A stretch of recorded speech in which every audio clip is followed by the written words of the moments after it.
Assalamualaikum warahmatullahi wabarakatuh. Salam sejahtera bagi kita semua. Teman-teman NU Online dimanapun kalian berada, kembali lagi bersama saya Ulfi Priyandini dalam podcast NU yang kali ini mengangkat tema ngobrol bareng Katolik, agama Indonesia dan juga R20. Yang tentunya podcast ini dipersembahkan untuk menyambut Religion of 20 yang nantinya akan diadakan di Bali pada bulan November nanti. Saat ini saya sedang bersama Romo Alisius Budi Purnomo, PR, Pastor Keuskupan Agung Semarang. Selamat siang, Romo.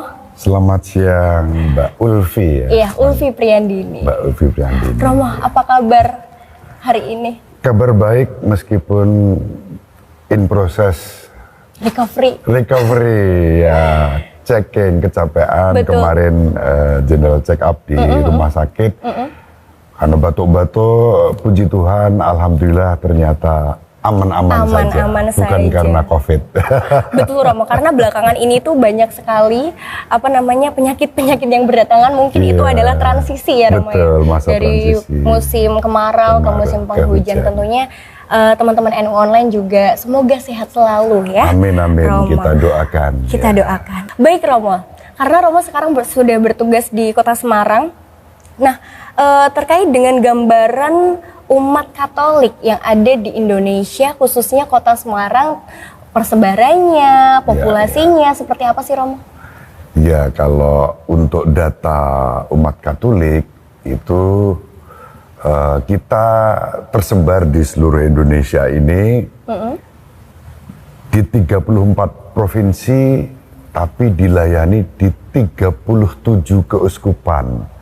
34 provinsi tapi dilayani 37 keuskupan. Ya, lebih banyak ya, Romo? Lebih banyak karena apa? Ada yang satu provinsi itu terdiri dari 2 keuskupan, atau bahkan ada provinsi yang tidak punya keuskupan sendiri. Oh, iya. Contohnya Jogja, daerah istimewa Yogyakarta itu sebagai provinsi nggak punya. Karena apa? DIY bergabung dengan Keuskupan Agung Semarang. Keuskupan Agung Semarang ada di Jawa Tengah, tetapi tidak seluruh Jawa Tengah itu masuk Keuskupan Agung Semarang. Jadi Keuskupan Purwokerto itu ada di Jawa Tengah. Keuskupan Surabaya sebagian kecil umatnya juga ada di Jawa Tengah. Sedangkan sebagian besar itu masuk Keuskupan Agung Semarang. Luar biasa sekali ya, itu sebarannya. Tentu yang paling banyak kalau di Indonesia itu masih di daerah Indonesia Timur, di NTT itu terbanyak. Kemudian yang paling sedikit itu ada di Aceh, 0,1%. Dari 3,9% umat Katolik yang ada di Indonesia. Jadi kita kan umat Katolik di Indonesia itu 3% ya. Dan sebarannya ada di seluas Nusantara ini. Kalau di Semarang, khusus untuk di Semarang, KVKPAN Semarang sendiri tidak hanya terdiri dari kota Semarang. Jadi KVKPAN Semarang itu masuk ada Salatiga, ada Kabupaten Semarang, ada Kendal, ya, kemudian di Weleri, Sukorejo, ada di Pati, ada di Kudus. Sebarannya seperti itu. Itu untuk persebarannya. Jadi bisa dibilang Kota Semarang ini adalah pusatnya ya, Romo ya? Semarang menjadi pusat karena apa? Keuskupan sendiri, uskupnya tinggal di Semarang. Di Semarang, di Jalan Pandanaran, itu ada rumah uskup dan kantor-kantor pelayanan untuk Keuskupan Agung Semarang ini. Juga di Jalan Imam Bonjol ya, sebagai kantor pusat pastoral pelayanan. Berarti aku bisa bilang kalau di Indonesia ini cukup terjamin terkait dengan peribadatannya, terkait dengan layanannya ya? Romo, Pasti ya, kita memberikan pelayanan yang terbaik kepada umat. Kita memang mempunyai satu komitmen bahwa pelayanan kepada umat itu yang utama. Kita masuk ke persoalan setiap umat. Setiap umat beragama tuh pasti ada namanya konflik, Romo. Pasti banyak sekali permasalahan di masyarakat yang tentunya itu harus ada titik temu dan penyelesaian dari permasalahan tersebut. Nah, selama ini sejauh Romo menjadi pastor, apa sih Romo yang sering banget Romo temui permasalahan yang ada di umat Katolik? Ya, pada umumnya persoalan-persoalan itu kan sangat kompleks ya. Betul. Ada macam-macam, ada masalah personal, ada masalah kekeluargaan, ada masalah pekerjaan, ada masalah sosial, ada masalah hidup bertetangga. Nah, persoalan-persoalan ini bisa diverifikasi kompleksitasnya untuk kemudian kita tidak pukul rata dalam mengatasi masalah yang ada, tapi dicermati, oh ini ada persoalan relasional nih antar tetangga yang kebetulan kok melibatkan orang Katolik gitu ya, dan kemudian persoalan ini melibatkan yang beragama lain, ya tidak perlu kemudian dibawa-bawa persoalan agamanya di situ. Ini masalah sosial semacam itu. Nah, problem ekonomi yang sekarang ini sedang kita hadapi juga menjadi perhatian kita. Jadi masalah ekonomi sosial itu ditangani oleh lembaga di Gereja Katolik namanya Lembaga PSE, Pengembangan Sosial Ekonomi. Jadi setiap keuskupan, setiap paroki itu punya namanya Komisi PSE. Komisi PSE. Pengembangan Sosial Ekonomi. Kemudian ada masalah-masalah keadilan, perdamaian, keutuhan ciptaan. Ekonomi juga. Ada komisinya sendiri. Komisinya namanya Justice and Peace and Integrity for Creation. Oke, baik. Atau keadilan, perdamaian, keutuhan ciptaan. Kaitannya dengan relasi antar agama.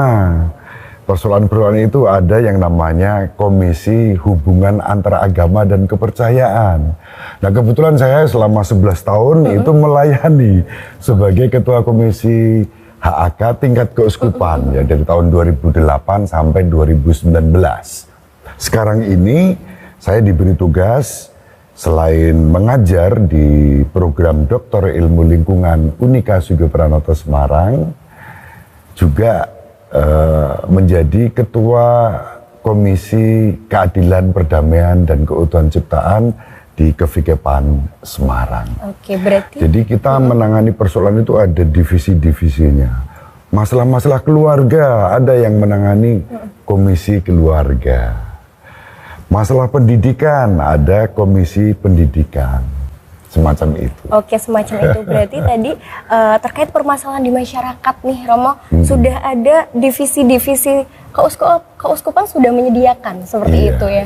Berarti kita bisa menggolongkan nih permasalahan apa, nanti kamu bisa konsultasi di sini. Betul, seperti itu. Ada jalur yang jelas untuk pendampingan dan pengembangan pastoral umat namanya itu. Dan sekarang ini Mbak Ulfi, pelayanan kita di Gereja Katolik itu kalau kita bilang keuskupan gitu kan terlalu abstrak, terlalu luas. Maka pusat-pusat pastoral di Keuskupan Agung Semarang khususnya itu dikembalikan ke kevikepan-kevikepan. Jadi di Semarang ini kita mempunyai ada 5, sekarang sudah tambah. Jogja yang tadinya 1 kevikepan, sudah ada 2, Jogja Barat dan Jogja Timur.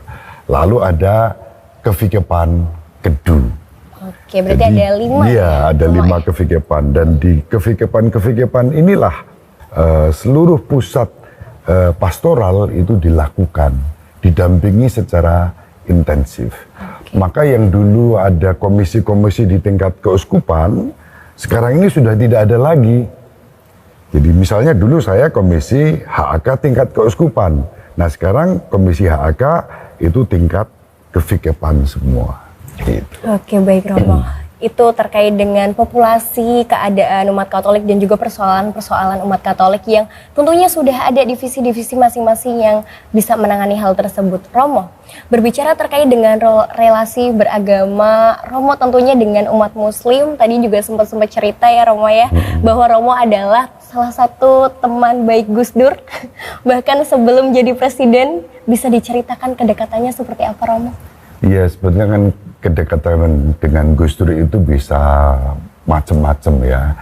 Kedekatan visioner, kedekatan personal, kedekatan relasional. Saya justru mengalami kedekatan itu di masa-masa akhir beliau setelah tidak lagi presiden. Jadi sebelum itu saya membaca dari jauh, melihat dari jauh. Kemudian mengikuti pemikiran-pemikirannya. Lalu ketika beliau menjadi presiden, saya biasanya kalau dengan kekuasaan itu tidak terlalu dekat ya. Karena memang ya jaga jarak, tetapi secara personal tidak. Nah ketika lengser dan kemudian ketika Gus Dur sedo, disitulah ternyata siapakah saya ini sebetulnya kan. Banyak yang jauh lebih dekat dengan beliau, tokoh-tokoh, rekan-rekan saya. Ya. Tapi kemudian ternyata keluarga Ciganjur ini masih mengingat saya. Setiap kali ada acara Hall Gus Dur di Ciganjur, saya ditimbali. Jadi Ibu Hajah Sinta Nuriyah Abdurrahman Wahid punya program sahur keliling, saya diminta untuk setiap kali menjadi salah satu tuan rumah penyelenggara, bahkan acara penyelenggara ya, penyelenggara untuk kegiatan sahur keliling Ibu Sinta. Sahur loh yang dipilih ya, bukan buka. Kalau buka siapa saja bisa melakukannya. Betul, itu malam tapi hari. Sahur, malam. Nah, dan itu butuh pengorbanan juga. Ya, ini pengalaman-pengalaman yang bagi saya sampai hari ini itu membuat relasi dengan Gus Dur itu terbangun. Dan Gus Dur itu kan memang sahabat semua orang. Betul. Dari masih hidup, bahkan setelah kematiannya menghidupi banyak orang. Betul sekali. Menghidupi loh kan apa, itu kota amal yang di makam Gus Dur itu kalau tiap bulan dibuka rata-rata isinya ratusan juta itu. Dan itu didistribusikan untuk membantu kaum duafa. Belum lagi yang jualan-jualan di situ. Nah, jadi ada sesuatu yang unik ya, relasi personal saya dengan Gus Dur justru terbangun itu setelah beliau kondur, istilahnya begitu. Betul. 49 hari setelah Gus Dur wafat, saya membacakan deklarasi mewarisi dan melanjutkan semangat Gus Dur. Itu saya bacakan bersama dengan tokoh-tokoh lintas agama di Taman Budaya Raden Saleh di Semarang. Dihadiri oleh Mbak Alisa Wahid waktu itu. Masih ada dokumentasinya. Dan kemudian kita memikirkan kalau begitu apa yang bisa kita buat. Ada pengalaman unik pada suatu hari ketika bersama dengan teman-teman santri dan kiai dari Pondok Pesantren Al-Muayyad Solo, selesai acara Hall Gus Dur sebelum pandemi waktu itu, kita tasakuran ziarah dari Pondok Pesantren Al-Muayyad Solo, kita langsung ke makam Gus Dur. Sampai di situ Pak Kiainya itu bilang begini, dah Romo sekarang yang mimpin. Gitu. Loh kan harusnya tahlil dulu kan gitu ya. Tapi ya sudah, akhirnya saya matur, Gus, ini rombongan dari Al-Muayyad Solo, sowan matur nuwun hol kangge panjenengan sampun kaleksanan sedaya sae. Baru kemudian dilanjutkan dengan tahlil. Nah yang menarik pada waktu tahlil dan zikir itu kan saya kan ikut di makamnya Gus Dur itu kan ada batu-batu kecil-kecil gitu ya. Kalau saya tuh berpikir ini batu-batu ini bagus, ini kalau dijadikan cincin bagus ini. Digambar wajah Gus Dur, kemudian jadi cincin. Tapi mosok saya ziarah malah ambil batu kan gitu. Terus pada saat itu gimana tuh Romo? Saya tuh hanya diem, lalu selesai sampai Semarang. Waktu itu kan ziarahnya panjang ya, dari makam Gus Dur, kemudian ke ayah Gus Dur, ke kakek Gus Dur, ke Mbah Wahab Hasbullah yang bikin lagu Jalal Waton itu ya. Jalal Waton itu kan. Terus ke Sunan Ampel, nyebrang ke Bangkalan, ke Syekh Khalil. Jadi satu-satunya pastor yang gara-gara Gus Dur sampai ziarah kubur selengkap itu saya kira saya itu ya. Luar biasa Romo, luar biasa sekali. Dan yang menarik, begitu sampai di Semarang saya tuh mikir-mikir, lah iya, saya tadi mau ngambil kok nggak berani, lah iya ziarah kok malah nyolong. Lalu saya WA Gus Iput, teman saya yang di Jombang, Gus, aku di suwun ke watu yo. Lu watu apa mau? Batu yang di makamnya Gus Dur. Batu yang mana? Lalu juru kuncinya tuh bilang, loh, batu giok tak titik apa? Kan sudah ada giok besar yang ditulis di sini dimakamkan Bapak Abdurrahman Wahid. Bapak Toleransi. Oh, Bapak gitu Toleransi. Ya. Dan saya bilang bukan batu giok itu, Gus. Batu-batu itu loh, yang batu kecil-kecil putih-putih itu. Lu mau apa Romo? Mau tak lukis wajah Gus Dur, mau tak pakai satu untuk saya cincin, satu untuk liontin mau tak hadiahkan Nyai. Sebelum pandemi. Akhirnya apa? Ya, boleh Romo. Saya minta tolong teman saya yang di Lamongan, namanya Muhammad Husni Tamrin. Gus, kon neng makame Gus Dur. Loh, ya apa mau? Aku wis ngomong, Mbak Gus Iput, nanti temui Gus Iput sama juru kuncinya, ambil batu. Batu ini nanti dilukis wajah Gus Dur. Nah, malah ini jadi berkat. Husni sama istrinya itu bisa masuk ke makam. Kan enggak sembarang orang bisa masuk ke situ. Biasanya kan di luar kan. Nah, itu pengalaman dan kemudian sudah ada, nanti tak tunjukin, ada di kamar nih cincinnya. Yang satu baru bisa saya serahkan dalam bentuk liontin, itu pada Nyai Haji Abdurrahman Wahid, pada buka yang lalu, buka bersama tahun lalu. Berarti itu benar-benar ada wajah Gus Dur, wajah Gus yang Dur dilukis, ya, dilukis di batu Romo? itu. Oke, Romo, kenapa Romo bisa setertarik itu dan sedekat itu kepada Gus Dur, apalagi sampai ikut ziarah sampai ke bapak-bapaknya, sampai keliling gitu. Apa Gus sih Dur, reasonnya? ya Gus Dur itu kan tokoh Muslim yang sangat fenomenal ya. Tidak hanya dalam konteks lokal, nasional, bahkan regional, internasional. Jadi suatu kali Presiden Kepausan untuk dialog antar agama, Kardinal Jean-Louis Turong, itu kan datang ke Indonesia. Lalu menjumpai Gus Dur.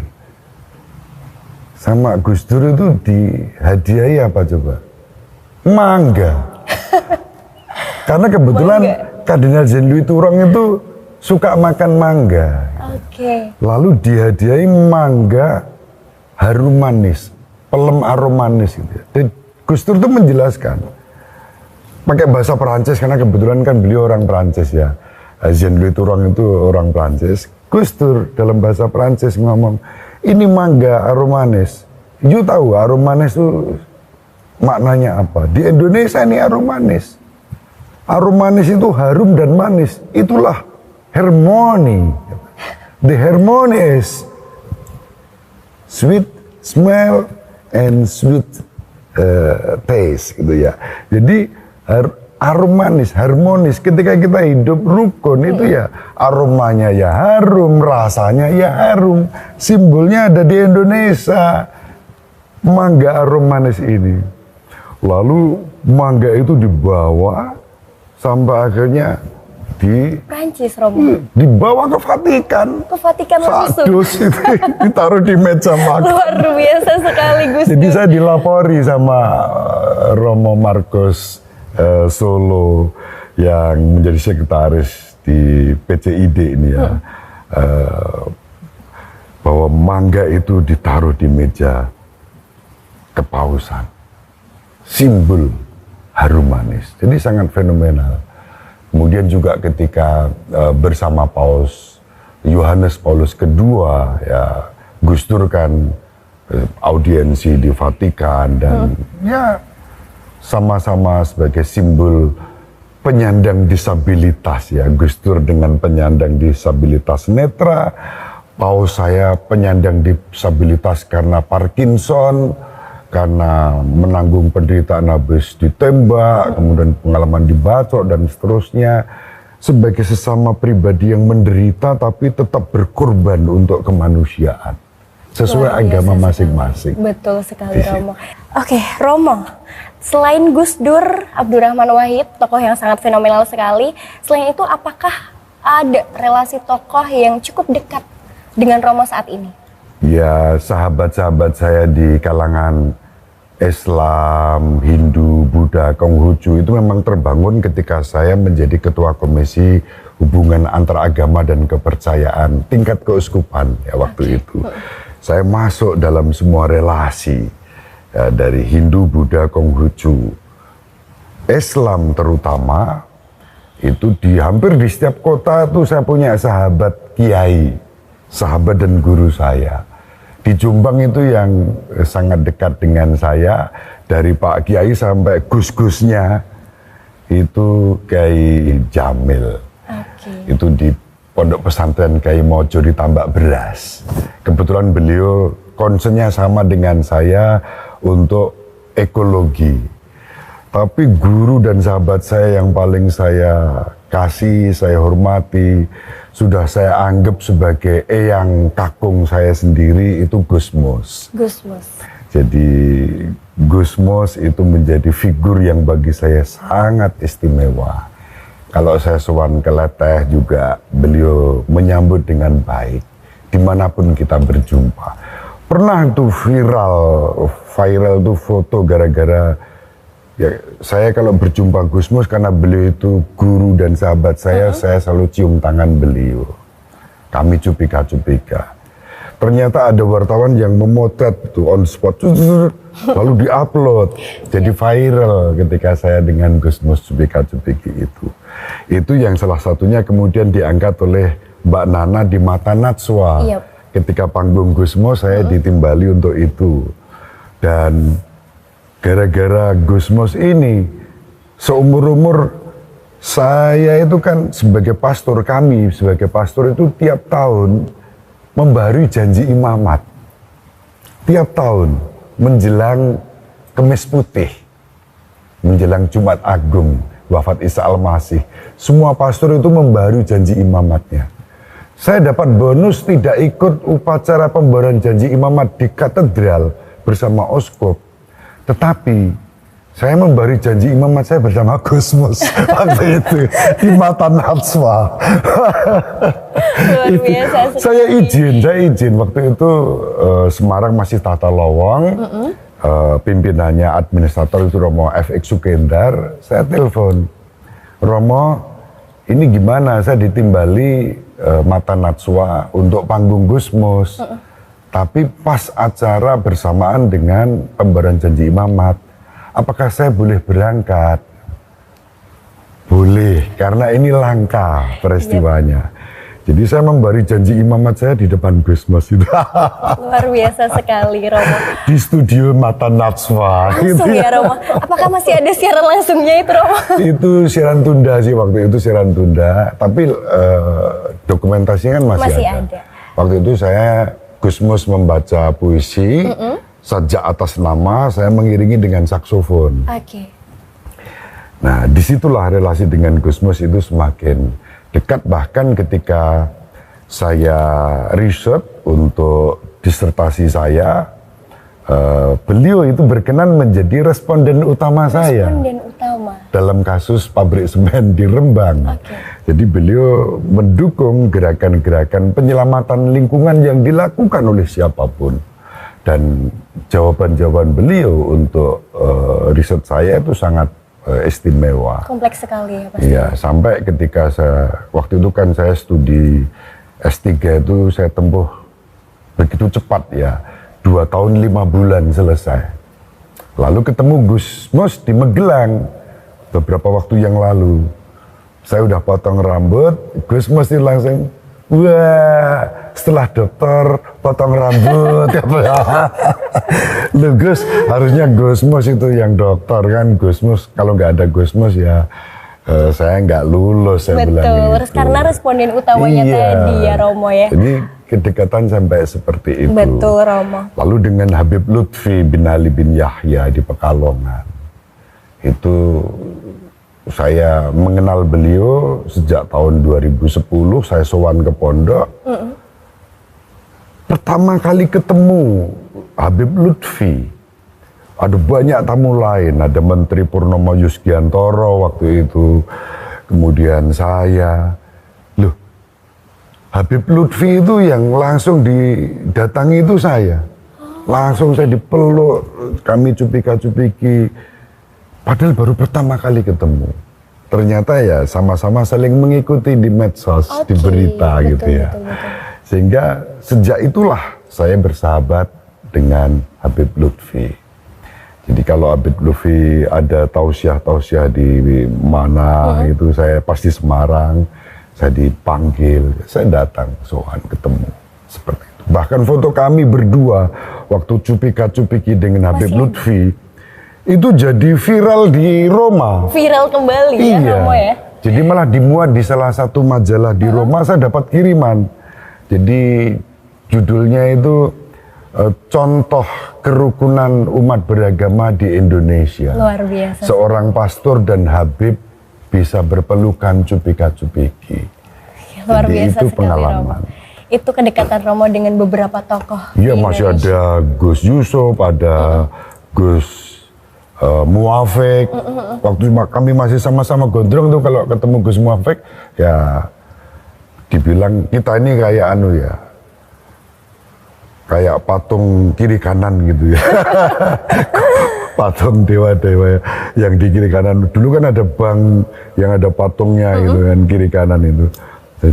Ya kalau dengan Gus Muafik WA-an udah biasa. Udah biasa. Oke. Bercanda, bahkan kadang-kadang nggak usah saya sebutkan di sini, canda kami itu mungkin kalau didengar orang lain kok gitu sih, Agak sensitif mungkin agak ya, Romo. sensitif. Misalnya gini, ya sebenarnya nggak sensitif juga ya, dia bilang gini, mau tahu nyembayang ke wong kesurupan gak mari gitu. Lu ya apa Gus, lu nek wong kesurupan disembayang ke Romo gak mari, kirim menang aku katanya. Lu apa? Lu kuwi manute mbek kiai wong sing nyurupi kuwi agamane Islam. Lalu saya balik. Ya, Gus Muafik pernah nyembayang ke orang kesurupan gak sembuh. Lu ya apa mau? Udah lupa dia bahwa pernah bertanya begitu pada saya. Kebalikannya. Lu nek disembayang ke kiai gak mari, kirim menang aku. Lu apa? Dodo kirim Semarang, saka Yogyo. Lah soalnya sing nyurupi agamane Katolik ya, manut mbek Romo. Oh iya katanya. Itu biasa. Lalu Sebuah candaan-candaan antar agama tingkat tinggi lah. Betul. Tidak perlu menjadi sensi dan Tidak perlu sebagainya. menjadi permasalahan juga ya Romo. Iya. Romo, karena sebentar lagi kami Nahdlatul Ulama juga akan menyelenggarakan salah satu kegiatan Religion of 20 di mana nanti banyak sekali agama-agama yang akan berkumpul di situ, tokoh-tokoh agama yang bakal berkumpul di situ, yang tentunya ini sebagai memperlihatkan bahwa Islam dan juga agama lain di Indonesia itu sangat luar biasa sekali Romo. Iya. Menurut Romo, pendapat terkait dengan Religion of 20 ini seperti apa? Ide ini sangat brilian ya di tengah-tengah suasana G20 ya. Yap, G20. Lalu ada Air of 20. Ini bisa menjadi sesuatu yang mengimbangi dan itu kalau dalam perspektif saya, kebetulan kan disertasi saya itu topiknya kepemimpinan ekoteologis interreligius ya, dalam merawat bumi ini. yang ditimpa krisis ekologi. G20 kan juga orientasinya untuk bagaimana mengatasi pemanasan global, perubahan cuaca, krisis iklim. Krisis ini sudah sangat global, krisis ekologi yang terjadi. Peran tokoh-tokoh agama itu sangat luar biasa. Sangat dibutuhkan. Sangat dibutuhkan. Karena apa? Yang mempunyai massa itu tokoh-tokoh agama. Betul. Ketika tokoh-tokoh agama bicara, menggerakkan, mendorong untuk perawatan bumi rumah bersama, lalu disitulah siapapun bergerak untuk merawat bumi ini. Sehingga saya sangat mengapresiasi dalam hal ini Katolik dan Islam ketemu, nyambung. Ya. Bahkan saya dalam momen ulang tahun NU yang keberapa sebelum pandemi, itu kan menerbitkan buku, saya diminta untuk menulis salah satu kontributor. Saya bilang, NU dan Gereja Katolik itu seperti sepasang paru-paru yang membuat pernafasan untuk kerukunan, hidup harmonis, itu terjadi. Indah.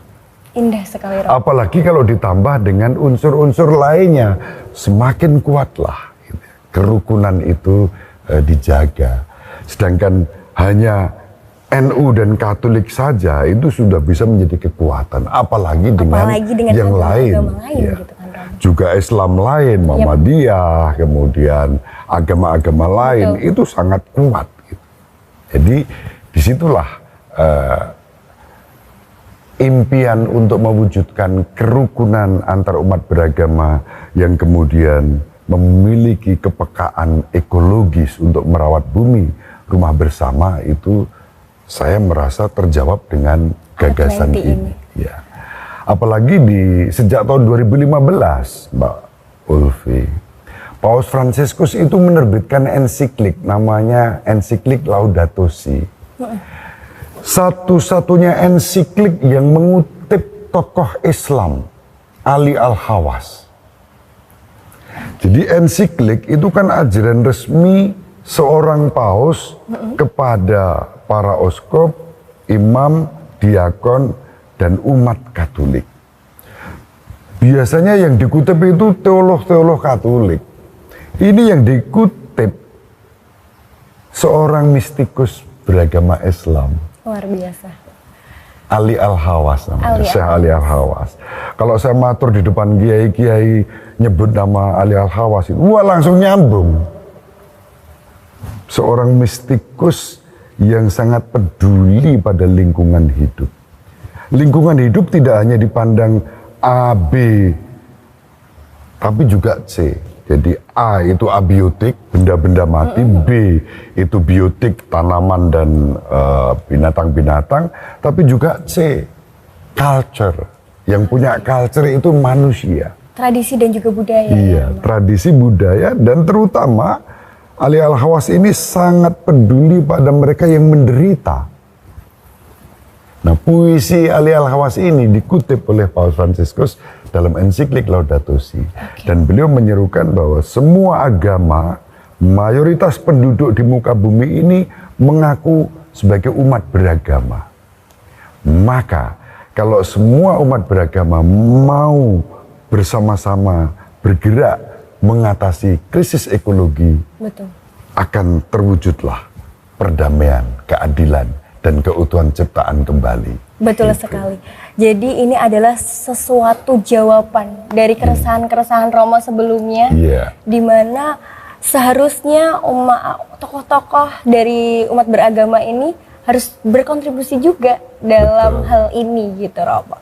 Baik Romo, setelah nanti Religion of 20 ini berhasil dilakukan, apa aja sih Romo harapan-harapan yang itu sifatnya sustainable dan juga continue?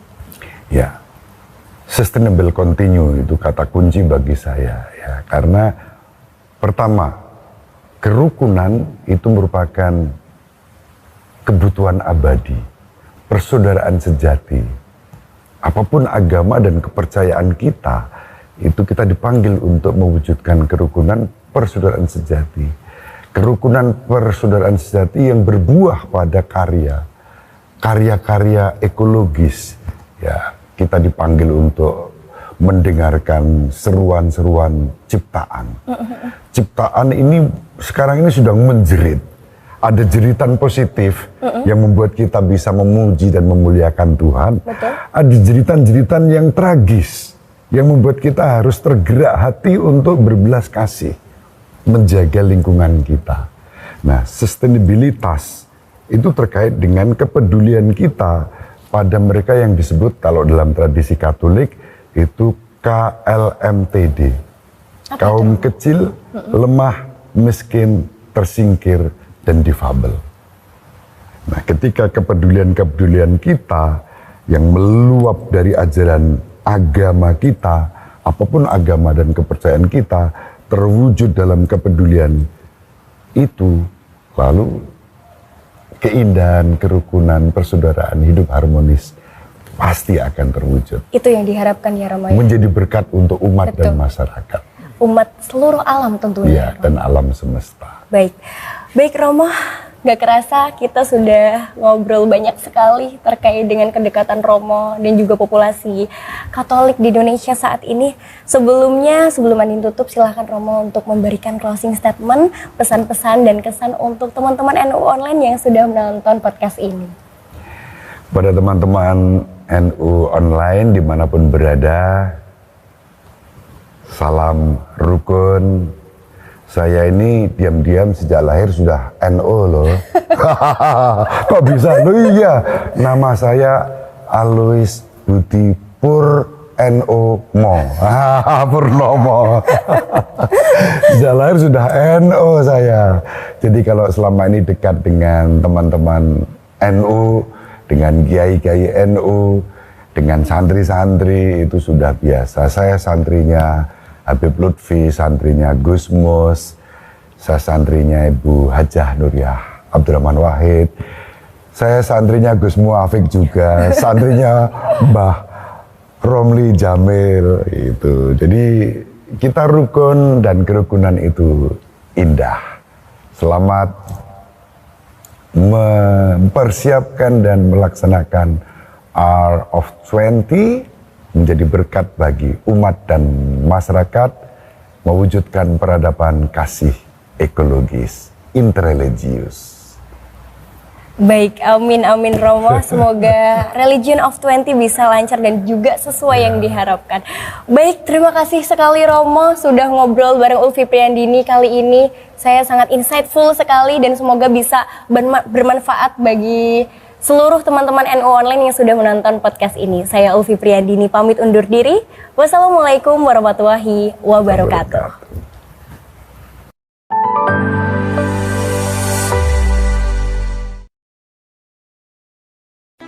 Sahabat peradaban kasih yang terkasih, sampai jumpa pada episode berikutnya. Terima kasih atas kebersamaan kita.